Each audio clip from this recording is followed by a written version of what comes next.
Hola, ¿qué tal? Estamos en un nuevo video de El lenguaje del celuloide. En el día de hoy quería hacer una crítica y análisis de la película Rojo Profundo de Darío Argento, perteneciente dentro del género de el giallo italiano.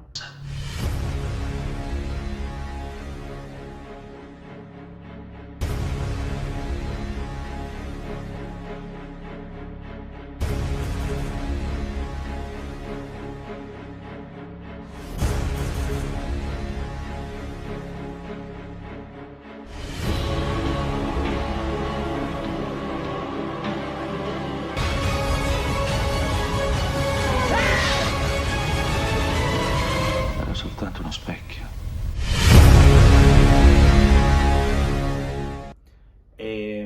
Así que bueno, voy a empezar hablando un poco sobre el inicio de la película.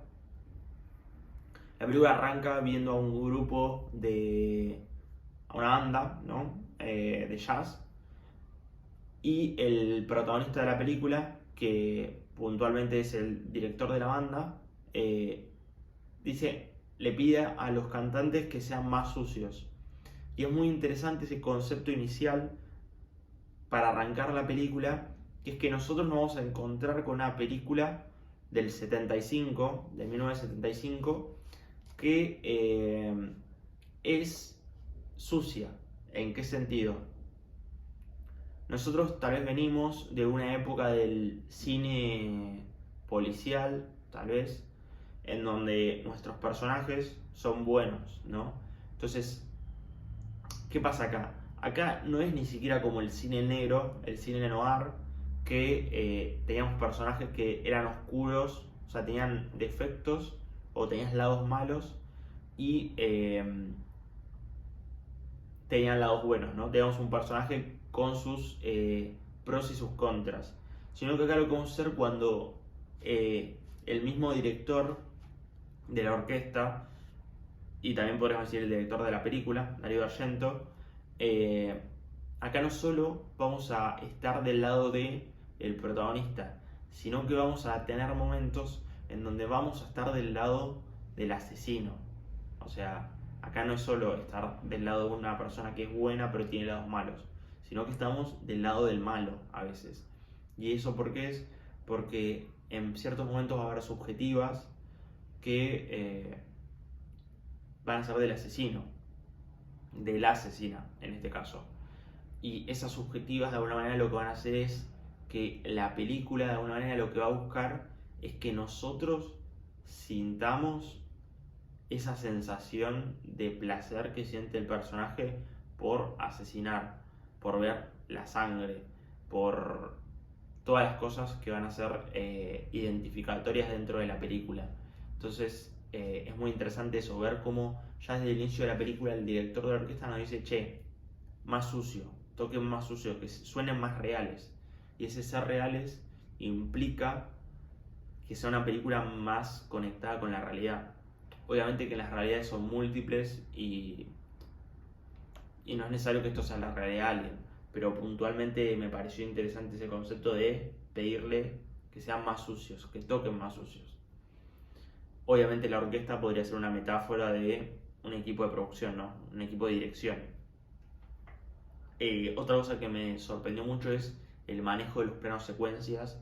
Realmente es una locura cómo maneja los planos secuencias. A mí me vuelve loco esos planos en donde la cámara se mueve y las puertas se abren o se abren cortinas, o al revés, o salen y las cortinas se cierran, y como que existe toda una orquestación en cómo las cosas funcionan. Es un proceso en donde cada cosa funciona de una cierta manera, en cada momento actúa cada personaje, y eso me parece fascinante de la película.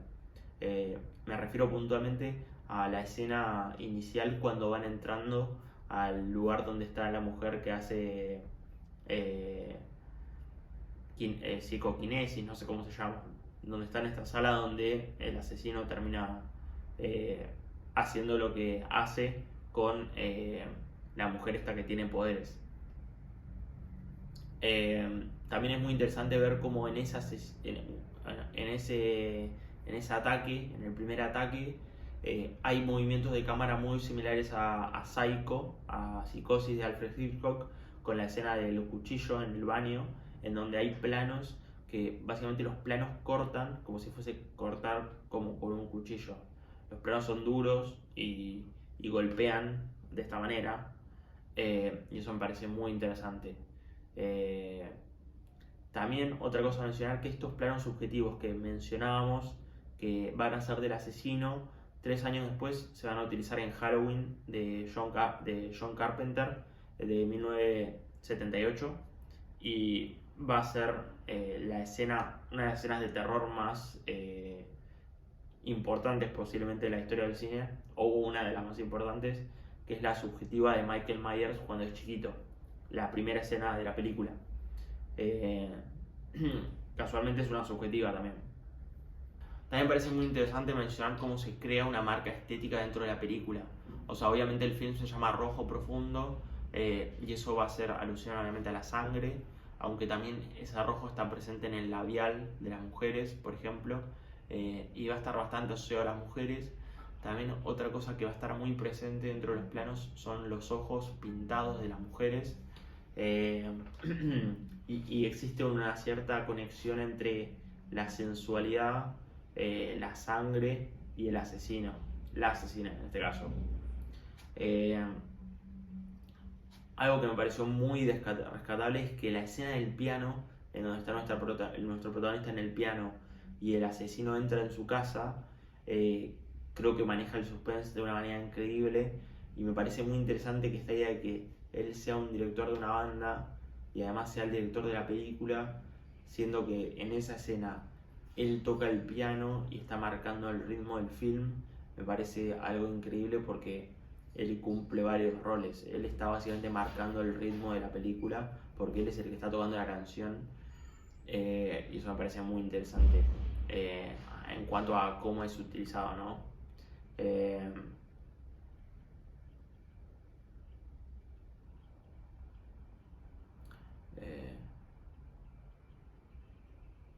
Otra cosa interesante es ver que normalmente el asesino, cuando se encuentra con sus víctimas, se utilizan algunos planos picados. Incluso en la primera escena donde se asesina a la mujer que es vidente, la cámara sube y queda bien por encima de ella, de una manera extraña. Y en general los asesinatos los asesinatos va a estar la situación esta de los planos picados, pero cuando se enfrenta a nuestro protagonista eso no ocurre, y es justamente porque en definitiva la persona que va a terminar descubriendo y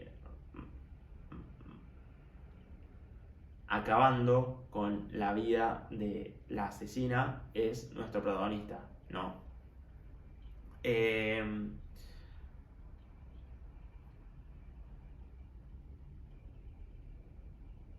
Ok, otro concepto interesante que vamos a ver que luego se va a tomar en otras películas es esta idea de que la protagonista, la asesina de la película, empieza a cometer los actos de alguna manera a causa de su hijo, ¿sí?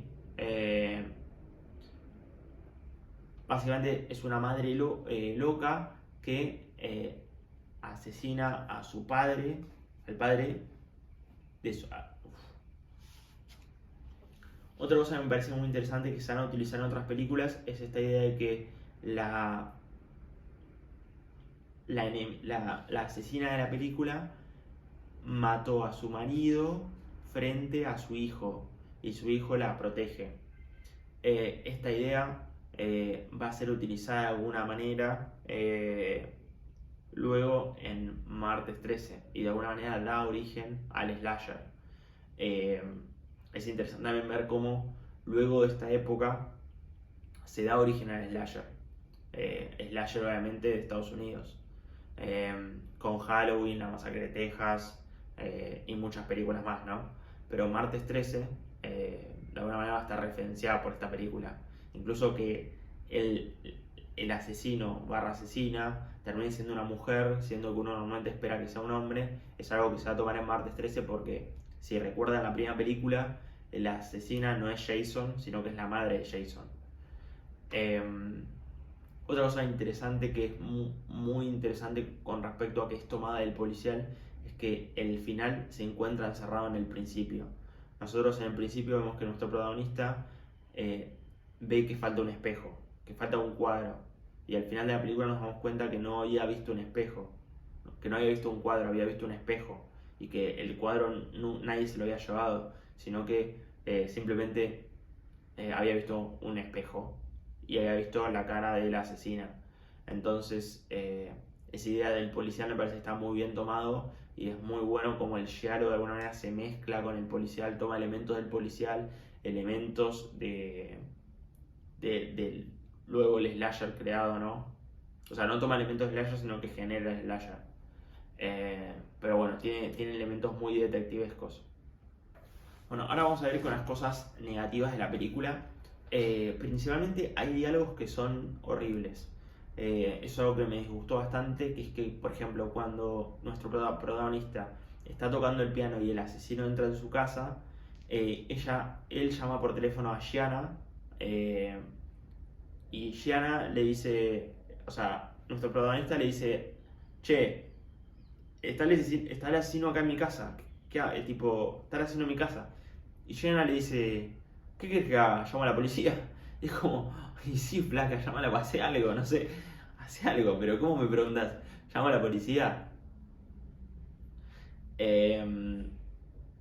Otra cosa que me parece interesante es que cuando ocurre el asesinato de Amanda, que Amanda es la señora que vivía en esa casa donde ella termina señalando, tipo escribiendo en la pared un nombre del baño a través del humo, del vapor del agua. La señora está en la casa con una mujer, ¿no? Salen, vuelve a entrar y aparece uno de sus, no sé, aparece un muñeco ahorcado. La señora sale para afuera para buscar a la señora que se había ido y ve que se va en el colectivo. Y dice, bueno, voy a entrar. Y es como, che, hay alguien en tu casa y vos te estás metiendo de nuevo. Te vas corriendo, te vas a la mierda, no sé, haces algo, pero no te quedas ahí. Entonces eso es algo raro, ¿viste? Que vos decís, bueno, che, esto está muy forzado. Después, toda la parte de la escena del protagonista yendo a la casa esa que está embrujada y que dura como 40 minutos me pareció un embole. No pasa nada, realmente no pasa nada. El protagonista está como 10 minutos sacando pared, me parece innecesario. Se podría haber solucionado con un flash forward para el momento donde ya había terminado de romper la pared y listo, pero como que se le dedica mucho tiempo a eso que realmente no vale la pena para nada. La primera hora de la película es lo mejor, realmente, o sea, creo que lo mejor de la película ocurre en la primera hora. Luego sigue con unos 30 minutos que no sucede mucho, que es toda esta parte de la casa embrujada y eso, y después repunta en el final. La película termina durando como 2 horas, pero creo que si hubiese durado 1 hora 40, estaba perfecta. Habiéndole quitado suponete que esos 30 minutos hubiesen pasado a ser 10, y creo que la película hubiese sido mucho mejor. Después otra cosa que me pareció muy poco creíble es que cuando están en el colegio escuchan un ruido y está el protagonista y Gianna le dice, bueno, voy a inspeccionar, y es como, puede ser un asesino, o sea, puede ser el asesino. ¿Por qué va a ir Gianna sola? ¿Y qué pasa después? Gianna no sé si se muere o queda medio moribunda, pero me parece que el chabón debería haber ido con ella, o debería haber ido él. Entonces eso me parece poco lógico. La película tiene efectos, pero no deja de ser una gran película que cumple un montón de aspectos, tiene esencia, y eso creo que es lo más importante. Y para mí es una película notable, es un 8, la película para mí es un 8 de 10. Realmente es una película muy buena. Si no vieron nada del giallo, se los recomiendo porque creo que es una de las mejores cosas que he visto del cine italiano hasta ahora.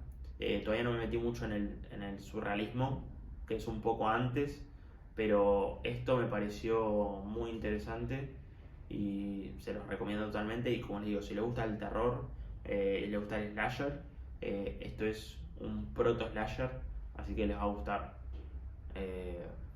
Eso es todo, nos vemos en otro video.